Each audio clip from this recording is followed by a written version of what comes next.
तो वहीं संसद में बजट सत्र का आज दूसरा चरण शुरू हो चुका है। ये सत्र 4 अप्रैल तक चलेगा और इस दौरान कई महत्वपूर्ण बिल पेश भी किए जाने हैं। सत्र की शुरुआत होते ही विपक्षी नेताओं ने बवाल मचाना शुरू कर दिया। इतना ही नहीं, सत्र शुरू होते ही विपक्ष के नेताओं ने वॉकआउट तक कर दिया, जिसके बाद जेपी नड्डा ने विपक्षी नेताओं को कानून पढ़ने की सलाह दे डाली। क्या कुछ कहा जेपी नड्डा ने, सुनिए आप। कुछ नियम होते हैं, कुछ कानून होते हैं जिसके तहत बहस होती है। अगले 10 दिनों तक अभी बजट के हर सब्जेक्ट पर डिस्कस होनी है। हम लोग डिस्कशन के लिए तैयार हैं।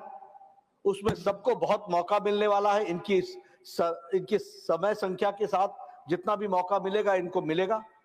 There is a provision of short duration discussion, there is a provision of long duration discussion. ये नियम पढ़ते नहीं। I have been the leader of the BJP in Himachal Pradesh in the Vidhan Sabha as an opposition, and during their regime I have got the best legislature award also. कानून तो पढ़ना सीखो, चर्चा करना तो सीखो। ये गैर जिम्मेदाराना व्यवहार है विपक्ष का, और ये भारतीय संविधान, भारतीय संसद को एक तरीके से देश के सामने इस इंस्टीट्यूशन को मेलाइन करने का तरीका है।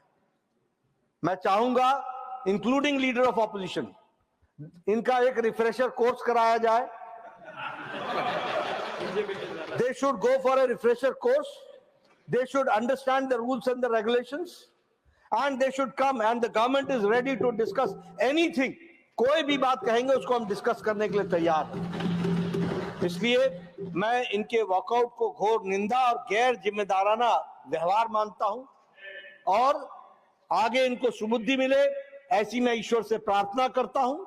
और देश को मैं ये बताना चाहता हूं कि मोदी जी के नेतृत्व में चलने वाली सरकार हर तरीके के चर्चा के लिए तैयार है, और देश को जिम्मेवारी तरीके से मोदी जी के नेतृत्व में देश, सिर्फ इस देश की छवि दुनिया में स्थापित हुई है, इसको भी ध्यान में रखना चाहिए। तो हम अपने घर में सारी चीजों को करने के लिए तैयार हैं, चर्चा करने के लिए तैयार हैं।